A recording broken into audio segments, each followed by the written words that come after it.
యానాం దేవానాం త్రిగుణ జనితానాం తవ శివే భవేత్ పూజా పూజా తవ చరణయోర్యా విరచిత. నువ్వు కూర్చున్నావంటే నీ ఆసనం వాళ్ళైనప్పుడు, నీ పాదపీఠం దగ్గర నమస్కరించే వాళ్ళ దేవతలైనప్పుడు నిన్ను పూజిస్తే వాళ్ళందరినీ పూజించినట్లే కదా అన్నారు ఇక్కడ. అందుకే తథాహి త్వత్పాదోద్వహన మణిపీఠస్య నికటే స్థితాహేతే శశ్వన్ ముకుళిత కరోత్తం సమకుటాః. ఇదిగో మేము చూసాం, ఈ దేవత అది ఇస్తాడు, ఆ దేవత ఇది ఇస్తాడు అంటే ఆ దేవతలు నీ దగ్గర రెండు చేతులు దోయించి నమస్కరించడం కనబడుతుంది. కనుక వాళ్ళు ఎవరిని నమస్కరిస్తున్నారో ఆ తల్లిని మేము నమస్కరించాం కనుక నిన్ను పూజిస్తే చాలు తల్లి, సర్వదేవతల్ని పూజించినట్లే అన్నారు. ఇది నిజంగా రహస్యం అండి. అమ్మవారి ఆరాధనలో సర్వదేవతలు ఉంటారు. అంటే లలితాదేవి విద్యలో అన్ని దేవతా మంత్రాలు ఉంటాయి. విష్ణు మంత్రాలు, శివ మంత్రాలు, బ్రహ్మదేవునికి సంబంధించినవి, ఇతర దేవతలు అందరివి ఉంటాయి. వేదమొప్పుకున్న సర్వదేవతల మంత్రములు అమ్మవారి యొక్క ఆమ్నాయి మంత్రాలు ఉన్నాయి. అది రహస్యం. అంటే వేదం ఒప్పుకున్నవి కనుక ఆ మంత్రములన్నీ అమ్మవారి స్వరూపాలని చక్కటి అవగాహన కలిగిస్తున్నారు. అంటే అమ్మ ఆరాధన సర్వదేవతారాధన అని దీనిలో ప్రతిపాదన చేశారు. తర్వాతి శ్లోకంలో అమ్మ యొక్క శాశ్వతత్వాన్ని తెలియజేస్తున్నారు. ఎప్పుడు ఉంటుందిట. ఆ ఎప్పుడు ఉండడం ఎలాంటిదంటే విరించి పంచత్వం వ్రజతి హరిరాప్నోతి విరతిం వినాశం కీనాశో భజతి ధనదో యాతి నిధనం వితంద్రీ మాహేంద్రీ వితతిరపి సమ్మీలిత దృశా మహాసంహారేస్మిన్ విహరతి సతి త్వత్పతి రసౌ. భవానీ శ్లోకం చెప్పుకున్నాం కదా. అప్పుడు ఒక మాట అన్నాం, జాగ్రత్తగా విన్నారో లేదో. భవ అన్న సత్ అన్న ఒకటే అన్నాం. కనుక భవ అనే పుంలింగ శబ్దాన్ని మీరు భవుని యొక్క శక్తిని అమ్మవారిగా చెప్పినప్పుడు భవాని అన్నారు, భవుని యొక్క పత్ని అని. సత్ అనే మాటకు కూడా శాశ్వతమైన ఉనికి అన్నాం. శాశ్వతమైన ఉనికి అయిన సత్పదార్థాన్ని స్త్రీలింగంలో చెప్తే సతి అంటారు. ఇక్కడ సర్వాంతర్యామిని సతి చదువుతున్నారు కదా. సతి అనేది ఆవిడ పేరు. దక్ష ప్రజాపతిగా పుట్టినప్పుడు ఆవిడ పేరండి కాదండి, ఎప్పుడు ఆవిడ పేరేనండి. అది ఇక్కడ ఆ సంబోధన చేశారు. సతి, సతి అంటే ఉండే తల్లి, ఉన్న తల్లి. ఎప్పుడు ఉన్న తల్లి అంటే ఎప్పుడు ఉండే తల్లి అని. ఎప్పుడు ఉండే తల్లి అంటే శాశ్వతమైన ఉనికి. సంబోధన అంత గొప్పగా చేశారు సతి. ఇక్కడ మనం చెప్పినప్పుడు పంచకృత్యాలు చెప్పాం కానీ మూడు ఆయన మిగిలిన రెండు అయ్యాడని మర్చిపోవద్దు. లయం యొక్క ఇంకా సూక్ష్మ దశలు. సంహారం ఒక దశ, తిరోధానం రెండవ దశ, అనుగ్రహం మూడవ దశ, మోక్షం. మూడు దశలు లయ. మోక్షాన్ని అత్యంతకి లయమంటాం. అంటే అందులో వెళ్తే మరి తిరిగి వెనక్కి రాం. ఇంకా తిరోధానం అయితే మళ్ళీ వెనక్కి వస్తాం, మోక్షం అయితే మరి వెనక్కి రాం. కానీ మోక్షము లయ. లయకారకుడు ఎవరు? శివుడే, ఈశ్వరుడేగా. అంటే మోక్షకారకుడు ఈశ్వరుడు అని అర్థం. ఇక్కడ సృష్టిని నశింపజేయడమే కాదు, నీ దేహాది తాదాత్మ్య భావాన్ని కూడా పోగొట్టి బ్రహ్మముతో ఐక్యం చేస్తున్నాడు ఆయన. అది మోక్షప్రదాత. ఉదాహరణకి ఒక కెరటం సముద్రంలో లేచినప్పుడు సృష్టి, నిలబడినప్పుడు స్థితి, తిరిగి వెనక్కి వెళ్ళినప్పుడు లయ అన్నారు. వెనక్కి వెళ్ళినప్పుడు ఎక్కడికి వెళ్ళింది కెరటం చెప్పండి, మీరే చెప్పాలి. సముద్రంలో అయిపోయింది. సముద్రంలో లయమైనప్పుడు ఏకమైపోయిందా లేదా? కానీ లయ అంటే తిరిగి వెనక్కి వెళ్ళుట అంటే ఈశ్వరుడు ఐక్యముకుట. అందుకే శివుడు అంటే మోక్ష ప్రదాత. ఇది అర్థం. ఇక్కడ నాశనకారకుడు కాడండి, ఇది తెలుసుకోవాలి ఇక్కడ. అందుకే ఎప్పుడు ఉండేవాడు. ఎప్పుడు ఉండడం మీకు సముద్రం కెరటాలు ఉన్నప్పుడు కూడా సముద్రం ఎప్పుడు ఉంది. కానీ లయమైనప్పుడు సముద్రం మాత్రమే కనబడుతుంది. కానీ లయ స్థితిలో ఒకటే ఉంటుంది. ఎక్కడి నుంచి ప్రారంభమైందో అక్కడే ఉంది. అందుకే లయకారకుడైన ఈశ్వరుడు ఎప్పుడు ఉంటాడు. ఆయనతో పాటు నువ్వు ఉంటావమ్మా. ఆ స్థితిలో ఏ నిర్వాకాలు లేవు జగత్తులో. విరించికి పంచత్వం వర్జతి. అంత సృష్టికారకుడైన బ్రహ్మదేవుడు కూడా మహాప్రళయంలో లయమైపోయాడు. విష్ణువు ఆయన నాశనం లేదు, ఆయన పరమాత్మ స్వరూపమే కదా. అందుకే జగద్గురువులు చాలా జాగ్రత్తగా మాట్లాడారు. సృష్టి లేనప్పుడు స్థితి అనే పనే లేదు కదా, అందుకు విశ్రాంతి తీసుకుంటాట ఆయన. అందుకే హరి రాప్నోతి విరతిం అన్నారు. విరతి అంటే విరమించుట. శబ్దం జాగ్రత్త చూడాలి. అంతేగాని విష్ణువుని తక్కువ చేయకూడదు. విష్ణువు శివుడు ఒకటే తెలుసుకోండి ఇక్కడ. అందుకే విరించి పంచత్వం ప్రజతి. పంచత్వం అంటే 5వ దశను పొందాడు అన్నాడు. అంటే బాల్య, యవ్వన, కౌమార, లేదా బాల్య, కౌమార, యవ్వన, వార్ధక్య, ఎన్ని 4 దశలు. 5వ దశ అంటే పూర్తయిపోవడం. దాన్ని పంచత్వం అంటారు ఇక్కడ. విరించి పంచత్వం వ్రజతి. ఎందుకంటే బ్రహ్మలు అందరూ వాళ్ళ కల్పాల కాలం అయితే వెళ్ళిపోతారు. అలా బ్రహ్మ వెళ్ళిపోయాడు. హరిహి ఆప్నోతి విరతం. సృష్టి లేనప్పుడు స్థితే లేదు కదా అని కళ్ళు మూసేసుకున్నాడు ఆయన ఇక్కడ. ఆ శబ్దం అంత చక్కగా వేశారు. హరి రాప్నోతి విరతం. వినాశ కీనాశో భజతి. ఈ సృష్టి ఉన్నంతకాలం వాడిని చంపుతా వీడిని చంపుతా వీడాయువైపోయింది, వాడిని తీసుకెళ్ళిపోతా వాడాయువైపోయింది, వాడిని తీసుకెళ్ళిపోతా అని తీసుకెళ్లిపోయి పని ఎవరిది? యముడిది. ఆ యముడు కూడా ఆ ప్రళయకాలంలో నాశనమైపోయాడు. చూడండి ఇక్కడ వినాశ కీనాశో భజతి. కీనాశుడు అంటే యముడు, ఆయనకు కూడా వినాశం వచ్చేసింది. ఇక కుబేరుడు దిక్పాలకుల గురించి చెప్తున్నాడు ఇక్కడ. కుబేరుడు వాడి పని ఏమిటి? సృష్టి ఉన్నంతసేపే ఫైనాన్స్ డిపార్ట్మెంట్. సృష్టి అయినప్పుడు ఎవడికి ఫైనాన్స్? అందుకే ధనదో యాతి నిధనం. ఎంత మంచి మాట వేసి, నిధనం అంటే నాశనం. ధనదోడు నిధనుడు అయిపోయాడయ్యా అన్నాడు ఇక్కడ. ఇక ఆ తర్వాత ఇంద్రుడా, అరే గ్రహాలన్నీ లీనమైపోయాక దిక్కులకి దిక్కు లేదు, ఇంక దిక్పాలకుల మాట ఏమిటయ్యా అన్నాడు ఇక్కడ. అందుకే ఇలాంటి ఇంద్రులు అందరూ వెళ్ళిపోయేది లేదు. మన్మంత్రానికో ఇంద్రుట, అది 100 కల్పాలు అయిపోయిన తర్వాత వచ్చిన ప్రళయం. వితంద్రి మాహేంద్రి వితతిరపి సమ్మీలిత దృశ. మాహేంద్రి వితతి అంటే ఇంద్రుల సమూహాలు మొత్తం వెళ్ళిపోయాయి. ఆ సమయంలో ఎవరూ లేరనడానికి లేదు. చూడండి, శూన్యం ఒప్పుకోదు. శూన్యం ఒప్పుకుంటే బౌద్ధం అవుతాం. శూన్యం లేదు, అన్ని నాశనం అయిపోయిన ఉండేది ఒకటి ఉంది, పరతత్వం, ఆయన శక్తి. ఆ సమయంలో అన్ని నాశనం అయిపోయాక ఉండేవాళ్ళు మహాసంహారేస్మిన్. ఆ సమయంలో విహరతి సతి త్వత్పతిరసౌ. ఆ సమయంలో ఓ సతీ అంటే ఓ శాశ్వతురాలా, ఇదిగో ఈ మొగుడుతోనే నువ్వు తిరుగుతూ ఉంటావు తల్లి అన్నాడు ఇక్కడ.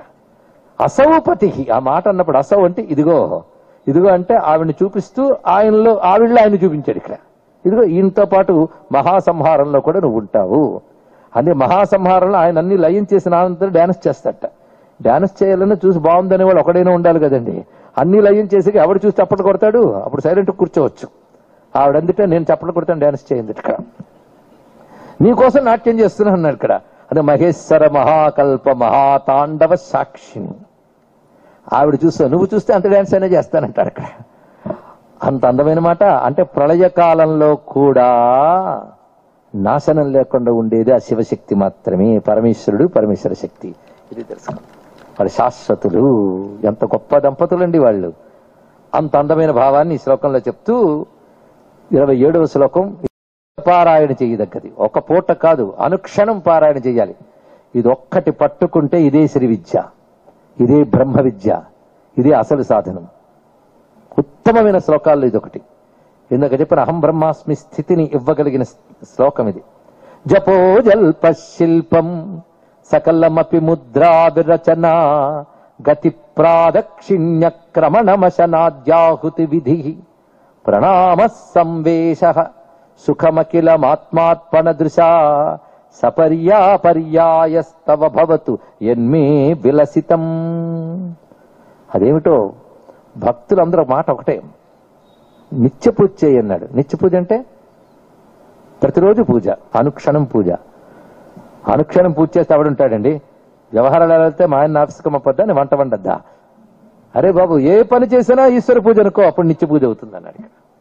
ఇదేదో బాగుందే, అందుకని పూజ మానేశానండి అన్నారు ఒకడు. అన్నీ చికాకే, ఏది చెప్పినా ప్రమాదమే. ఒక ఆయన బద్ధకంతో పూజ చేయడు, సంధ్యావందనం చేయడు, జపం చేయడు. నేను నాస్తికుండండి. అప్పుడప్పుడు స్నానం చేసిన వెంటనే తువ్వాలు చుట్టబెట్టుకుని 10 మార్లు గాయత్రి అనుకుంటాడు, అయిపోయింది. ఏం కర్మం. వీళ్ళందరినీ ఏమంటారు? నిత్య పూజ ధురంధరులు అంటారా? మరికొందరు అతి తెలివితేటలు. వర్క్ ఈజ్ వర్షిప్ అండి. ఇవన్నీ దొంగ మాటలండి. వాడు అనుష్ఠానం చేయనని దాన్ని కప్పిపుచ్చుకోవడానికి మాటలు. నిత్య పూజ చేయాలి, అది వేరే విషయం.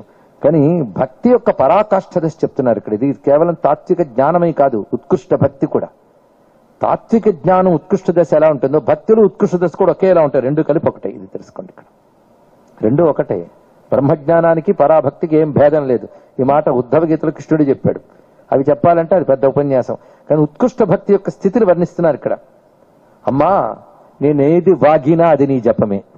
జల్పహ అంటే వాగుడు. ఏది వాగినా అది నీ జపమే.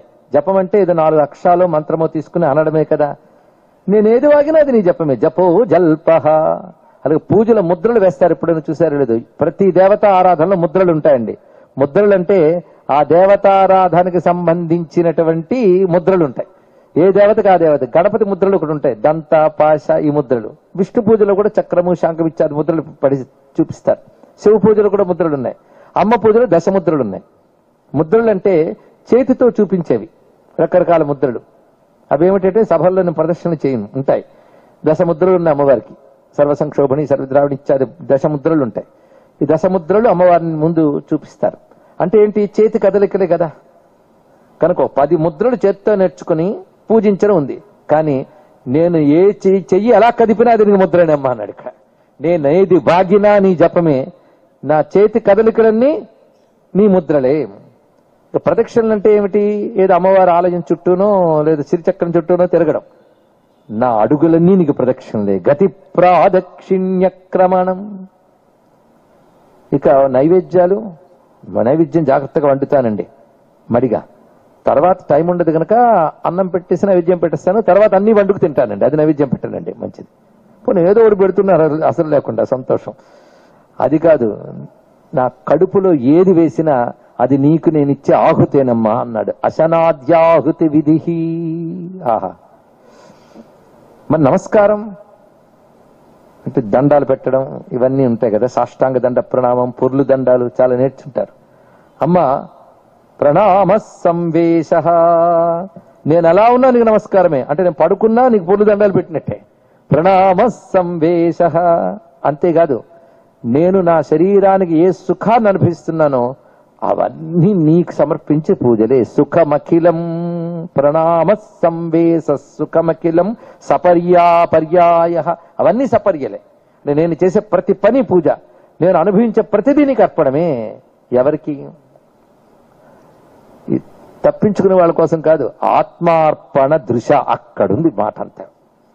ఎవడు తనను తాను నీకు అర్పించుకుంటాడో వాడికి వాడి వాగుడు జపం, వాడి చేతి కదలికల ముద్రలు, వాడి అడుగులు ప్రదక్షిణలు, వాడి ఆహార స్వీకారములన్నీ నీకిచ్చే ప్రాణాహుతులు, వాడు ఎలా ఉన్నా నీకు నమస్కారములు, వాడు అనుభవించే ప్రతి సుఖం నీకు భోగమే, నీకు పూజయే. ఎవరికి? ఆత్మార్పణ దృశ, తనను తాను నీకు నివేదించుకున్నవాడికి.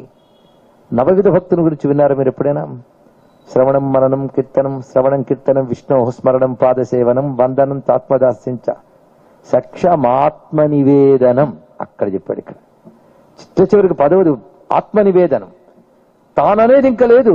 తాను తనవి 2 భావాలు లేవండి. ఈ భక్తి ఊహించడం కూడా కష్టం. తనది అనే భావం లేదు. సర్వం అమ్మ, సర్వం అనేటువంటి భావం అక్కడికి వచ్చేటప్పటికి. నా ఆస్తంతా వారికి రాసిచ్చానండి. ఎవరిది? నా ఆస్తి. ఇంకా ఉంది కదా భావం. కనుక నువ్వు ఇవ్వలేదయ్యా అన్నాడు. ఇక్కడ మమ్మ కూడా ఇచ్చేయాలి. అది సామాన్యమా? ఒక ఆయన గిఫ్ట్ ఇచ్చేసి ప్రతిరోజు వాళ్ళ ఇంటికి వెళ్ళి చూసేబట్ట. అంతేకాదు, రోజు ఒక్కరిని తీసుకెళ్తే నేనిచ్చిందే అని చెప్తున్నట్ట. కొన్నాళ్ళు విసిగిపోయి నీ గిఫ్ట్ కదా తీసుకుపోబాబు అన్నాడు. ఇలా ఉంటే కొంతమందికి ఇవ్వడంతో పాటు నేను ఇచ్చాన్న భావం కూడా ఇచ్చేయాలండి. అది ఇంద్రాయ స్వాహ అంటే పుచ్చుకోడు ఇంద్రుడు, ఇదన్ నమమా అంటూ ఊరుకుంటాడు, పుచ్చుకుంటాడు. ఇదన్నమమా చాలా అవసరం.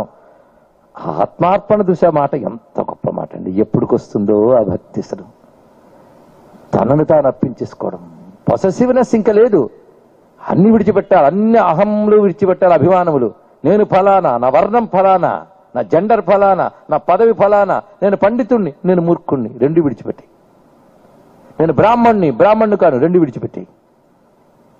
ఉపాధితో సంక్రమించిన ప్రతి అహము విడిచిపెట్టి. మరి ఏం చేస్తాను? విడిచిపెట్టి అహం ఎక్కడ పెట్టను? అమ్మకు అర్పణం చేయి. ఆత్మార్పణ దృశ అంత గొప్ప విషయం అండి. యత్ కరోషి యదస్నాసి యజ్జుహోషి దదాసి యత్ తపస్ససి కౌంతేయ తత్కరుష్వమదర్పణం. ఇదొక్కడి చాలు, పెద్ద యోగాలు అక్కర్లేదు. పద్మాసనం వేయాలా, వీరాసనం వేయాలా, ఏది వేసినా మోకాలు పట్టేస్తున్నాయి. ఎందుకంటే 60 ఏళ్ల తర్వాత ప్రాక్టీస్ చేసాం, అది ప్రమాదం. అంతకు ముందంతా బలాదూరు తిరిగి 60 ఏళ్ల తర్వాత ఆధ్యాత్మికత అంటే ఇలాగ కోరిస్తుంది. ఏం చేస్తాం? ఇక్కడ మనసు నిలబడదు, శరీరం సహకరించదు. ఇంకేమిటి ఉంటుంది ఇక్కడ? ఏవి చేత కాని వాడి వ్యవహారం ఆధ్యాత్మికత కాదు. సరే, కనుక ఆత్మార్పణ దృశ అంటే చిన్న వ్యవహారం అండి. ఇక్కడ ఎంత గొప్ప విషయం. ఎత్తపస్సెసకొంత, ఇది ఒక్కడి చేయి చాలు. యత్కరోషి యదస్నాసి యజ్జుహోషి దదాసి యత్. ఏది చేస్తున్నావో, ఏది తింటున్నావో, ఏది పూజాధికారి చేస్తున్నావో, ఏది దానం చేస్తున్నావో, యత్ తపస్ససి, ఏ తపస్సులు చేస్తున్నావో, ఏది చేసినా మదర్పణ, నాకు అర్పణంగా చేయి. అయిపోయింది. ఇక్కడ అర్పణం అంటే చేసింది అర్పించడం కాదు, చేస్తున్నాను నేననే భావాన్ని కూడా అర్పించారు. ఇక్కడ ఈశ్వరార్పణ ధియా కుర్యాత్ సకర్మణ తమభ్యర్చ సిద్ధిం విందతి మానవ. 18వ అధ్యాయంలో స్వామి దీన్నే చెప్పాడు. ఇక్కడ భగవద్గీతకి భాష్యం రచించిన ఆదిశంకరులు ఆ హృదయం కాక ఇంకేం పెడతారండి? సౌందర్య లహరిలోనేనా ఇదే, శివానంద లహరిలోనేనా అదే. ఇది అందిపుచ్చుకునే అప్పయ్య దీక్షితులు వారు అంటున్నారు, ఆత్మాత్వం గిరిజామతి సహచర ప్రాణ శరీరం గృహం పూజాతే విషయోపభోగ రచన నిద్రా సమాధి స్థితి సంచార పదయో ప్రదక్షిణ విధి స్తోత్రాని సర్వాగిరః యద్యత్ కర్మ కరోమి తత్తదఖిలం శంభో తవారాధనం. ఆహా, నీకు నిరంతరం శివుడు మనస్సులో ఉంటే నువ్వు చేసే ఏ పనైనా శివ పూజే. జాగ్రత్త విన్నారా? నిరంతరం శివుడు నీ మనస్సులో ఉంటే నువ్వు చేసే ఏ పనైనా శివ పూజే. ఇది సగం చేసేసి నేను చేసే ఏ పనైనా శివ పూజ అనకూడదు. నిరంతరం శివుడు మనస్సులో ఉంటే అని క్లాజ్ ఉండాలి. అక్కడ ఉన్నాడా? లేదు. చేసేది చేయించేది అంతా ఆయనే అన్న ఆనందంతో ఏదైనా చేయండి, మానేయక్కర్లే. ఆధ్యాత్మికత అంటే అన్ని మానేయడం కాదు, ఏది చేసినా బ్రహ్మమే అని ఆత్మార్పణ దృష్టితో చేయడం చిన్న విషయం కాదండి ఇక్కడ. అందుకే నేనేదో యుద్ధం చేస్తాను అని అహంకరించకయ్యా, అర్పించి చేయన్నాడు. అర్జునుడు ఇంక లేచాడు, పట్టుకున్నాడు, మొత్తం యుద్ధానికి సిద్ధమయ్యాడు. అదే ఇక్కడ చూపిస్తున్నాడు. ఇక్కడ ఆత్మార్పణ దృశ అనే మాటలో ఉన్నది అందమంతా. ఆత్మాత్మణ దృశ, ఆత్మకు అర్పించేది ఎవరు? ఆత్మని అర్పించేది ఎవరు? అదొకటి ఆలోచించండి. నిన్ను నువ్వు అర్పించుకో. ఎవరు అర్పించాలి? అంత ఆలోచిస్తారేంటండి? నేనే అర్పించాను. నేనంటే ఎవరు? మళ్ళీ అది నా బుద్ధి, అంతే కదా. నేననే బుద్ధిని అర్పించు. నాది అనే బుద్ధిని అర్పించదు. నాది అనేది బుద్ధి, నేను అనేది బుద్ధి. నాదనే బుద్ధిని, నేననే బుద్ధిని అర్పించు. దేన్ని అర్పించాలి? బుద్ధినిచ్చే. బుద్ధిని పతివ్రత అయిన భార్య భర్తకి ఎలాగ అర్పిస్తావో అలా అర్పించు. అందుకే ఆత్మాత్వం, నాది ఆత్మగా ఉన్న బ్రహ్మము నువ్వు. బుద్ధి గిరిజ పార్వతి. పార్వతీదేవి పట్టుకుంటే పరమాత్మను విడిచిపెట్టదు, అంతా ఆయన. ఆ బుద్ధి ఆయనకు అర్పించేశావు. ఆత్మాత్వం గిరిజామతి అయినప్పుడు ఇంకేముంది? ప్రాణాలున్నాయి. ప్రాణాలు వాళ్ళకి పరిచారికలు. సహచరా ప్రాణా శరీరం గృహం పూజాతే విషయోపభోగ రచన నిద్రా సమాధి స్థితి. ఇలా ఉన్నవాడు నిద్రపోతే అది సమాధిట. అదే రామకృష్ణ పరమహంస మాట అనేవారు. పడుకోవడానికి ముందు అమ్మవారిని, భగవంతుడిని, ఇష్టదేవాన్ని స్మరించి పడుకుని లేస్తూ నేను ఇష్టదేవాన్ని స్మరిస్తూ లేస్తే మధ్యలో నిద్రంతా ధ్యాన సమాధి కింద లెక్కన్నారు. మరి మధ్యలో కళలు వచ్చాయి, అందులో నీ ప్రమేయం లేదు కనుక సమాధి కింద గ్రాంటెడ్. ఇది బాగుందండి, సులభమేగా అనిపిస్తుంది. చేసి చూడండి ఎంత కష్టమో. భగవంతుని తలంచుకుంటూ నిద్రపోగలరా? ఆ సమయంలో సగంలో ఆగిపోయిన సీరియల్ గుర్తు రాకపోతే ఒట్టు. అది రేపటికి ఏమైపోతుందో అని వాడు ఆ 8:30 వరకు నీకు నిద్ర పట్టదు. ఇలాంటివి ఎన్నో. అందుకే పొరపాటున భగవంతుడి వైపు తిరిగిపోతారేమో అనే ఉద్దేశంతో అటు తిరగనివ్వకుండా కలిపురుషుడు ఒక పరికరం సృష్టించి చేతికిచ్చాడు మనకి. బహిర్ముఖంలోకి లాగేయడానికి కావలసిన ఒక పరికరం. ఈ పక్కవాడితో తప్ప ప్రపంచంలో అందరితో టచ్లో ఉంటావు నువ్వు. ఇంకా రాత్రి పడుకునే ముందు ఫస్ట్ చూసి ఆపి పక్క పెట్టుకుని మరీ పడుకుంటాం. లేస్తూనే శుభోదయం ఏంటో మీకు తెలుసు. ఎన్నున్నాయో ఈ యాపు ఆ యాపు అయిపోయింది ఇక్కడ. ఇంకా ఆత్మార్పణ దృష్టికి అవకాశం ఎక్కడా? మొత్తం ఆత్మ అంతా అందులో ఉంది. ఇప్పుడు మన ఆత్మ కూడా అందులో ఉంది. అందుకు అది పోతే ఆత్మహత్య చేసుకున్నంత బాధపడిపోతాం. ఎన్ని ఉన్నాయండి, మొత్తం డేటా సేవ్ అయింది, పోయిందండి. ఎన్ని బాధలు. బతుకంతా అక్కడికి బాక్సులో పెట్టేసి ఊరుకున్నాం. ఇక్కడ మనం దానికి అధీనమో లేదా అది మనకు అధీనమో తీయతకనే స్థితిలో ఉన్నాం. అవునా లేదా? మొత్తానికి అలా ఉండేవాడికి ఆత్మాత్వం గిరిజామతి, వాడికి నిద్రా సమాధి స్థితి. వాడు నిద్రపోయిన సమాధి. అందుకే మేము ప్రవచనాల దగ్గర సమాధి స్థితిలో ఉంటామంటే అది వేరే విషయం. చేతిలో ఫోన్ లేదు కానీ అలా ఉన్నారు. ఫోన్ ఉంటే ఎవరు నిద్ర అండి? సరే, మొత్తానికి అలా ఉన్నవాడికి ప్రతి అవస్థ నీ అర్చనే. అది ఆత్మార్పణ దృశ సపర్యాపర్యాయస్తవు భవతు. కనుక సర్వం అమ్మన్నప్పుడు సర్వము అమ్మ అన్నవాడిలో అమ్మలేదా? అంతా ఉందే నా ఒక్కళ్ళలో తప్ప అంటే తప్పు కాదండి. ఒక కెరటం సముద్రంలో లేచి అబ్బా ఎంత సముద్రమో అని దండం పెట్టిందిట. ఎవరు? కెరటం లేచి ఎంత సముద్రమో అని దండం పెట్టింది. పైగా ఆ సముద్రం అంతుంది, నేను ఇంతున్నాను. ద్వైతం. కొంతసేపటికి అలా దండం పెట్టగా తెలిసింది ఇంతకీ నేను ఎక్కడున్నాను? అందులోనే ఉన్నానుగా. అందులో పార్ట్ నేను అనుకుందిట. పార్ట్ ఏమిటి? పైకి లేచాను కనుక పార్ట్, లోపలికి వెళ్తే అదేగా. కనుక లేవడం వల్ల అలా కనబడుతుంది కానీ అది నేను ఒకటే అనుకుందిట. మొదటి దశ ద్వైతం, రెండవ దశ విశిష్టాద్వైతం, మూడవ దశ అద్వైతం అన్నాడు. ఇక్కడ ఉన్నదంతా ఒకటే. అది అయినప్పుడు నువ్వేం చేసినా అదే కృత్యం, మరుగుడే ఉన్నది. అటువంటి వాడు అనాలి, ఏది చేసినా భగవంతుడే చేశాడండి. అందుకని ప్రతివాడు నేనేం చేస్తానండి, అంతలా భగవంతుడే చేశాడు. రెండు రకాల వాళ్ళు ఉన్నారు. ఎంత గొప్పవాడివి అంటే నాదేం లేదండి, అంత అమ్మవారిదయ్యండి. నిజమే, నీదేం లేదు అమ్మవారిదయ్య అంటే వాడికి అంత కోపం వస్తుందో. బయటికి అనలేడు కానీ లోపల ఎంతో కోపం. ఇంకోరున్నారు చేయాల్సిన తప్పులన్నీ చేసేస్తారు. మరి ఏమిటంటే ఏం చేస్తాను, నాలో ఉన్న భగవంతుడు నా చేత అలా చేయించాడు. ఇక్కడ బా భలే ఉన్నది. ఒక్కడు కొట్టాలి వాడిని, నాలో ఉన్న భగవంతుడు కొట్టాడని చెప్పాలి. ఇక్కడ ఏం చేస్తాం, కానీ అతి తెలివితేటలొద్దు. నిజంగా ఆత్మార్పణ దృష్టి అంటే నేను నాది అనే భావం లేదు. తెలుసుకోండి, ఇక్కడ నేను నాది అని ఉప్పు బొమ్మ బ్రహ్మమనే సముద్రంలో కరిగిపోయిందండి. ఆ స్థితిలో వెళితే ప్రతి కదలిక ఈశ్వర ఆరాధనయే. అంత గొప్ప విషయం చూపించాడు. ఇది ఉత్కృష్టమైన భక్తి. వెంటనే భక్తి చూపిస్తాడు, జపోజల్ప శిల్పం ఇచ్చాడు, వెంటనే శివశక్తి ఐక్యం మళ్ళీ చూపిస్తాడు. ఇక్కడ అమ్మా నీ యొక్క మాంగళ్యానికి నమస్కారం, అమ్మ పాతివ్రత్యానికి నమస్కారం. ఇది చాలా గొప్ప విషయం ఇక్కడ. ఎందుకంటే నీ పాతివ్రత్య మహిమ ఎంత గొప్పదో తెలిసింది. కలకాలం ఉండిపోదామని అమృతం తాగారు దేవతలు.